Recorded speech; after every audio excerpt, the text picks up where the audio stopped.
Welcome to my channel Exam Saathi. आज है 25 सितंबर 2025 और आज से जुड़ी जितने भी करंट अफेयर्स के सवाल बनेंगे मैं उसको आपको बताऊंगा और इससे जुड़े फैक्ट्स को भी मैं आपको समझाऊंगा। तो चलिए शुरू करते हैं। हमारा पहला क्वेश्चन है, भारत ने आत्मनिर्भर भारत संकल्प अभियान किस राज्य में लॉन्च किया है? तो भारत ने आत्मनिर्भर भारत संकल्प अभियान हाल ही में महाराष्ट्र में लॉन्च किया है। मीडिया रिपोर्ट के अनुसार महाराष्ट्र में बीजेपी के राज्य अध्यक्ष रविंद्र चौहान ने आत्मनिर्भर भारत संकल्प अभियान का शुरुआत किया है। यह एक 3 महीने का अभियान है जिसे बीजेपी ने 25 सितंबर 2025 से 25 सितंबर 2025 तक चलाने की योजना बनाई है। इस अभियान में का उद्देश्य है प्रधानमंत्री नरेंद्र मोदी के स्वदेशी और आत्मनिर्भर भारत के विचार को जन जन तक पहुंचाना। इसमें केवल वोकल फॉर लोकल संदेश को बढ़ावा देना है। अब वोकल फॉर लोकल संदेश क्या है? वोकल फॉर लोकल संदेश है मतलब कि जो भी हम लोग के इंडिया में जो प्रोडक्ट बनता है उसको हम लोग खरीदे और या हमारे राज्य में जो वस्तु बनती है उसको हम लोग खरीदे। लोकल वस्तुओं का उत्पाद करें, जैसे घरेलू उत्पाद को बढ़ावा देना, स्थानीय उद्योगों को समर्थन देना। इसी तरह मध्य प्रदेश में भी 25 सितंबर से इस अभियान को शुरुआत होने जा रही है। तो मध्य प्रदेश के सीएम कौन है दोस्तों? तो मध्य प्रदेश का सीएम है मोहन भागवत। मोहन भागवत मध्य प्रदेश के चीफ मिनिस्टर हैं। चलिए हम अपने नेक्स्ट क्वेश्चन की ओर चलते हैं। सीमांचल न्याय यात्रा किस पार्टी द्वारा और किस राज्य के लिए शुरू की गई है? तो सीमांचल न्याय यात्रा AIMIM में बिहार राज्य में शुरू की गई है। यह चुनाव से पहले यात्रा शुरू की गई है। यह यात्रा ऑनलाइन इंडिया मजलिसे इत्तेहादी मुसलमी AIMIM द्वारा आयोजित की जा रही है। यह बिहार विधानसभा चुनाव 2025 से पहले की जा रही है। इसका मकसद क्या है दोस्तों? इसका मकसद है बिहार के सीमांचल जो क्षेत्र है उसमें विकास और न्याय की मांग को उठाना। इस यात्रा में रोड शो होगी, नुक्कड़ सभाएं होगी, पब्लिक कॉर्नर मीटिंग होगी, जनसभाएं होगी। फिर AIMIM के इस दौरान सीमांचल क्षेत्र की उपेक्षा में पिछड़ापन, विकास संबंधी समस्याएं आदि मुद्दों पर उजागर करने की कोशिश करेगी। पहले AIMIM ने लोकसभा में एक प्राइवेट मेंबर बिल भी पेश किया था जिसमें सीमांचल क्षेत्र के लिए विकास प्रसिद्ध सीमांचल रीजन डेवलपमेंट काउंसिल बनाने की मांग की गई थी। इस यात्रा की अवधि कितनी रहने वाली है? इस यात्रा की अवधि रहेगी 24 सितंबर से यह शुरू होगी और 25 से 27 सितंबर तक चलेगी। यात्रा की शुरुआत कहाँ से होगी दोस्तों? यात्रा की शुरुआत किशनगंज से होगी। यात्रा के दौरान कई विधानसभा क्षेत्रों से होकर गुजरेगी यह यात्रा, जिसमें ठाकुरगंज, बहादुरगंज, जोरहट, अररिया, पूर्णिया, बेसी, अमौर, कटिहार आदि शामिल है। यात्रा का रूट कैसे होगा? पहले दिन यह किशनगंज से शुरू होगा, फिर पोटिया जाएगा, फिर थरकुंजगंज, फिर पौआखाली, फिर बहादुरगंज, फिर लोहारागा हाट, फिर LRP चौक, फिर जनता हाट। फिर उसके अगले दिन किशनगंज से फिर स्टार्ट होगा किशनगंज, फिर रहमतपारा, फिर सोनाथा, फिर इथात, फिर अंत में अररिया। फिर तीसरे दिन पूर्णिया से स्टार्ट होगा, फिर डगरुआ, बेसी, अमौर, बेसी, बरायदगा। चौथे दिन यह यात्रा अदालत करेगी, मतलब बेसी कटिहार, बलरामपुर, कड़वा, परनपुर आदि स्थानों से छूते हुए यह पार होगी। फिर इसका यात्रा का उद्देश्य क्या है दोस्तों? इस यात्रा का उद्देश्य सीमांचल जो क्षेत्र है हमारा बिहार का एक पूर्वी हिस्सा में आता है और यह क्षेत्र विकास के लिहाज से बहुत ही पिछड़ा माना जाता है। AIMIM ने इस यात्रा द्वारा यह संदेश देना चाहा है कि उस क्षेत्र को न्याय न मिला है, चाहे वह शिक्षा में हो या फिर स्वास्थ्य में हो या फिर बुनियादी सुविधाएं हो या फिर सड़क नेटवर्क हो। किसी भी सुविधा का वो क्षेत्र लाभ नहीं उठा पा रहा है। यह यात्रा राजनीतिक दृष्टिकोण से भी महत्वपूर्ण है क्योंकि यह चुनावी प्रचार का हिस्सा है। AIMIM इस माध्यम से सीमांचल में अपनी पैठ मजबूत करना चाहता है। अब हमारा अगला क्वेश्चन है, विदेश मंत्री S जयशंकर ने किस राष्ट्रीय अंतर्राष्ट्रीय संगठन में विकासशील देशों की अधिकार एवं अपेक्षाएं विषय पर जोर दिया है? तो इसका सही उत्तर है संयुक्त राष्ट्र महासभा UNGA की बैठक में एस जयशंकर ने इसकी विषय पर जोर दिया है। अब एस जयशंकर का पूरा नाम क्या है दोस्तों? सुब्रमण्यम जयशंकर। इनका जन्म कब है दोस्तों? इनका जन्म 9 जनवरी 1955 में नई दिल्ली भारत में हुए थे। इसकी शिक्षा नीति क्या है दोस्तों? ये कहाँ तक शिक्षा को प्राप्त की? ये स्नातक है सेंट स्टीफन कॉलेज से, दिल्ली में जो है विश्वविद्यालय है, राजनीतिक विज्ञान से ये स्नातक किए हैं। फिर MA किए हुए हैं, PhD किए हुए हैं जवाहरलाल नेहरू विश्वविद्यालय से, JNU से, अंतर्राष्ट्रीय संबंधों में। फिर ये किस चीज की विशेषज्ञता है? ये अमेरिका, रूस, चीन और परमाणु नीति पर इनकी विशेषज्ञता है।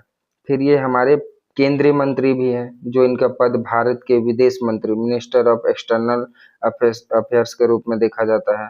इनका कार्यकाल क्या रहा है? मई 2019 से अब तक दूसरी बार चुने गए हैं। वे राज्यसभा सांसद है, गुजरात से निर्वाचित है अभी हाल फिलहाल के। चलिए हमारा दोस्तों अगला क्वेश्चन है, किस फिल्म को ऑस्कर 2026 के लिए भारत की आधिकारिक प्रविष्टि को चुना गया है? तो यह इसका सही उत्तर है दोस्तों होमबाउंड। होमबाउंड फिल्म को ऑस्कर के लिए 2026 के लिए चुना गया है। अब ऑस्कर किस क्षेत्र में मिलता है दोस्तों? तो ऑस्कर जो है हमारा, ऑस्कर जिसे एकेडमिक अवार्ड भी कहा जाता है, यह फिल्मों से जुड़े श्रेष्ठ योगदानों में सम्मानित किया जाता है। जैसे बेस्ट पिक्चर मतलब सर्वश्रेष्ठ चित्रकला में, फिर सर्वश्रेष्ठ निर्देशक मतलब बेस्ट डायरेक्टर में, फिर बेस्ट एक्ट्रेस में, फिर बेस्ट सपोर्टिंग एक्टर में, फिर बेस्ट ओरिजिनल स्क्रिप्ट फिल्म में, फिर सिनेमेट्री में, फिर कॉस्ट्यूम डिजाइनर में, साउंड में, विजुअल इफेक्ट में, makeup and hair style artist को भी दिया जाता है। इंटरनेशनल फीचर्स फिल्म्स, अंतर्राष्ट्रीय फीचर फिल्म्स को अंतर्राष्ट्रीय फीचर फिल्मों में भी दिया जाता है। हमारा अगला क्वेश्चन है, अंतर्राष्ट्रीय व्यापार शो 2025 में कृषि क्षेत्र की कौन सी चीजें प्रदर्शित की जाएगी? तो इसका सही उत्तर है दोस्तों कृषि उपकरण, बीज, उर्वरक व कृषि रक्षा रसायन को प्रदर्शित की जाएगी। अब कृषि उत्पाद क्या है दोस्तों? कृषि उत्पाद में क्या आ जाता है? अनाज है, गेहूं, चावल, जौ, मक्का आदि आ जाता है। फल और सब्जियों में ताजे व प्रसंस्कृत फल भी आ जाते हैं। जैविक उत्पाद आ जाते हैं। फिर मसाले, दालें और तिलहन भी आ जाते हैं। फिर कृषि मशीनरी और उपकरण में क्या है दोस्तों? मतलब एग्रीकल्चर मशीनरी एंड टूल्स में क्या है दोस्तों? ट्रैक्टर है, थ्रेसर है, हार्वेस्टर है, ड्रोन तकनीकी है। फिर खेती में निगरानी के लिए और छिड़काव के लिए ड्रोन तकनीकी का उपयोग कर सकते हैं हम लोग। फिर सिंचाई प्रणाली है, सिंचाई प्रणाली में ड्रिप, स्प्रिंकलर का भी उपयोग कर सकते हैं। फिर स्मार्ट फार्मिंग उपकरण मतलब इंटरनेट ऑफ थिंग्स आधारित हम लोग चेक कर सकते हैं, मतलब इंटरनेट पर देखकर हम लोग फार्मिंग वगैरह भी कर सकते हैं। अब फिर तीसरा क्या है? फसल संरक्षक और उर्वरक। फसल संरक्षक उर्वरक में क्या आता है? जैविक कीटनाशक और उर्वरक आ जाता है। फिर उन्नत बीज तकनीक आता है। फिर पौधा सुरक्षा रसायन मिलता है इसमें दोस्तों। फिर चौथा कृषि में टेक्नोलॉजी का क्या है दोस्तों? कृषि में टेक्नोलॉजी के लिए सॉफ्टवेयर और एप्स जो किसानों को मौसम और कीमत की कृषि सलाह देंगे। मतलब कि ऐसा सॉफ्टवेयर और एप्स रहेगा जो किसान को बताएगा कि इस मौसम में इस कृषि की सलाह को किया जाए। फिर डेटा एनालिस्टिक है जो कि AI आधारित खेती समाधान होगा। फिर स्मार्ट ग्रीन हाउस टेक्नोलॉजी, ये सबसे बड़ा महत्वपूर्ण है दोस्तों, स्मार्ट ग्रीन हाउस टेक्नोलॉजी है। फिर पांचवा फूड प्रोसेसिंग और वैल्यू एडिशन है, मतलब खाद्य प्रसंस्करण मशीनें रहेंगी, पैकेजिंग तकनीक रहेगा, एग्रो बेस स्टार्टअप्स द्वारा इनोवेटिव प्रोडक्ट्स रहेंगे। फिर जो हमारा क्या है दोस्तों छठा में कृषि निवेश और व्यापार अवसर भी इसमें मिलेगा, जिसमें निर्यातकों और आयातकों को भागीदारी रहेगी। फिर B2B मीटिंग्स हो सकेंगे, विदेशी कंपनियों के साथ सहयोग के अवसर प्रदान होंगे। फिर सातवां क्या है दोस्तों? जलवायु स्मार्ट कृषि समाधान होगा दोस्तों, मतलब क्लाइमेट स्मार्ट एग्रीकल्चर होगा। जल संरक्षण तकनीकी होगा इसमें, जो सतत खेती मॉडल होगा। फिर कार्बन क्रेडिट और पर्यावरणीय तकनीक भी होगा दोस्तों। चलिए हमारा अगला क्वेश्चन है, पश्चिमी घाटों में नया पौधा इम्प्लीमेंट्स सर्वेंसिंगली की किस राज्य में पाया गया है दोस्तों? तो इसका सही उत्तर है दोस्तों कर्नाटक राज्य में यह पाया गया। यह नया पौधा यह नया पौधा पश्चिमी घाटों मतलब वेस्टर्न घाट के केद्रमुख क्षेत्र कर्नाटक राज्य में पाया गया। इसका सटीक स्थान क्या है दोस्तों? केद्रमुख पीक इसका सही सटीक स्थान है, जो चिक्कमगलपुर में जिला कर्नाटक ऊंचाई इसका ऊंचाई में कर्नाटक में राज्य में पाया जाता है। जिला इसका है चिकमगलूर में। ठीक है, ऊंचाई क्या है इसकी? लगभग 1630 मीटर ऊपर समुद्र तल से इसकी ऊंचाई है। इसकी विशेषता क्या है दोस्तों? यह बेल्सम प्रजाति की है और फूलों का आकार पश्चिमी घाटों में पाई जाने वाली इंपेंस प्रजातियों के बीच सबसे छोटे फूलों वाली एक है। इस पौधे की विशेषता क्या है? विंग्स पेटल्स में लोबेस होना, मतलब जो अन्य लगभग समान प्रजातियों से अलग बनाती है। फिर इटोलॉजी क्या है इसकी दोस्तों? पुरुषों के आकार व बनावट, फिर पंखों की बनावट आदि के आधार पर वैज्ञानिकों ने इसे अलग अलग प्रजाति के रूप में मान्यता दी है। हमारा अगला क्वेश्चन है दोस्तों, बैरन आइलैंड ज्वालामुखी कहाँ स्थित है? तो बैरन आइलैंड ज्वालामुखी हमारा लक्षद्वीप समूह में स्थापित बे ऑफ बंगाल में स्थापित है। अब बैरन आइलैंड ज्वालामुखी भारत के एकमात्र सक्रिय मतलब ओनली एक्टिव वायलेशन मतलब कि वायलेशन इन इंडिया की ये है। यह वैज्ञानिक और भूभागीय और सामरिक दृष्टिकोण से अत्यंत महत्वपूर्ण स्थल है।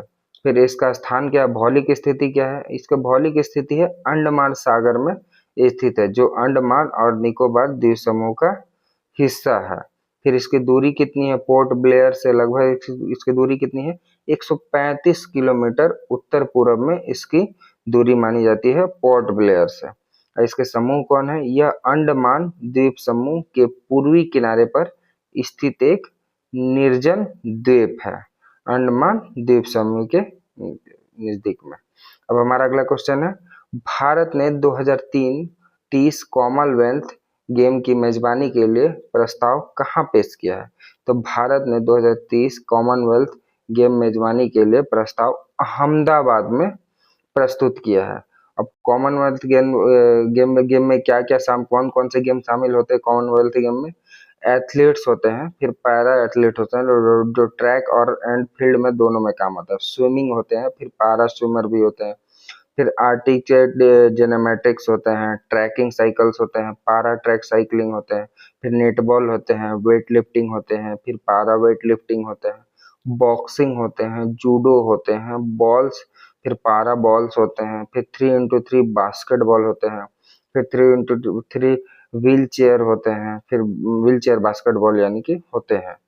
अब हमारा अगला क्वेश्चन है दोस्तों, पीजीटीआई ने कितने गोल्फ खिलाड़ियों को निलंबित किया है? तो पीजीटीआई ने लगभग 17 खिलाड़ियों को निलंबित किया है। अब पीजीटीआई क्या है दोस्तों? पीजीटीआई क्या है? पीजीटीआई मतलब professional golf tour of India है, मतलब ये golf of tour of India है जो प्रोफेशनल इंडिया के लिए यूज होता है। पीजीटीआई भारत में पुरुषों के पेशेवर गोल्फ खिलाड़ियों के लिए एक आधिकारिक टूर है जो उन्हें प्रतियोगिताएं, कमाई और विश्व रैंकिंग में प्रगति का अवसर देता है।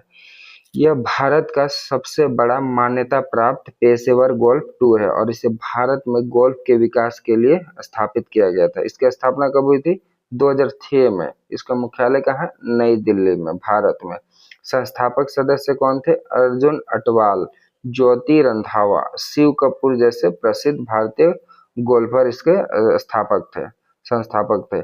इसकी शुरुआत कहाँ हुई थी दोस्तों? इसकी शुरुआत इंडियन गोल्फ यूनियन IGU से अलग होकर की गई ताकि पेशेवर खिलाड़ियों को अधिक से अधिक मौका मिल सके। हमारा अगला क्वेश्चन है दोस्तों, गोवा वर्ल्ड कप 2025 शतरंज दिव्य देशमुख को किस प्रकार प्रविष्टि मिली? तो इसका सही उत्तर है दोस्तों वाइल्ड कार्ड से इसको प्रविष्टि मिली है। अब कार्यक्रम का नाम क्या है? FIDE वर्ल्ड कप 2025 है, मतलब ये आधिकारिक नाम है इसका। अब FIDE वर्ल्ड कप 2025 है। इसका स्थान कहाँ रखा गया दोस्तों? गोवा, भारत में। तारीख क्या है दोस्तों? 30 अक्टूबर 2025 से 27 नवंबर 2025 तक ये चलेगा। फिर प्लस में प्रतियोगिता की संरचना क्या है दोस्तों, जिसको हम लोग फॉर्मेट कहते हैं। फॉर्मेट क्या है दोस्तों, कुल प्रतिभागी लगभग 206 खिलाड़ी इसमें शामिल होंगे। फिर प्रारूप क्या है, नॉक आउट टूर्नामेंट है, मतलब यानी हारने वाले को बाहर जाना होता है। फिर दौरों की संख्या क्या है दोस्तों, कुल 8 राउंड्स होंगे, मतलब 8 राउंड्स होंगे और इस हर मैच में 8 राउंड दिए जाएंगे। और हर मैच में 2 क्लासिकल खेल भी होंगे। यदि स्कोर बराबर रहा तो टाई ब्रेक होंगे, जिसमें रीपेड ब्लेटाइज और जरूरत पड़ने पर कड़ी टाई ब्रेक शामिल होंगे। फिर शीर्ष 50 खिलाड़ी पहले दौर से बाहर रहते हैं और दूसरे दौर से शुरू करते हैं। बाकी खिलाड़ी पहले दौर में खेलेंगे। इसका सही उत्तर है दोस्तों। तो चलिए हम देखते हैं कि सितंबर माह में हम लोगों ने कौन कौन सा दिवस अब तक मनाया। तो 1 सितंबर को राष्ट्रीय पोषण सप्ताह की शुरुआत हुई, जो कि 7 दिनों तक चलेगा। फिर 2 सितंबर को विश्व नारियल दिवस मनाया गया। 5 सितंबर को शिक्षक दिवस मनाया गया। 7 सितंबर को विश्व दाढ़ी दिवस मनाया गया। 8 सितंबर को अंतर्राष्ट्रीय साक्षरता दिवस मनाया गया। 10 सितंबर को आत्महत्या रोकथाम दिवस मनाया गया। 11 सितंबर को राष्ट्रीय फॉरेस्ट मैस्टी दिवस मनाया गया। फिर 14 सितंबर को हिंदी दिवस मनाया गया। 16 सितंबर को अभियंता दिवस मतलब इंजीनियर डे मनाया गया। अब 16 सितंबर को विश्व ओजोन दिवस मनाया गया। अब 18 सितंबर को विश्व बांस दिवस मनाया गया। 21 सितंबर को अंतर्राष्ट्रीय शांति दिवस मनाया गया। 22 सितंबर को विश्व कार मुक्त दिवस मनाया गया। 30 सितंबर को सांकेतिक भाषा दिवस मनाया गया।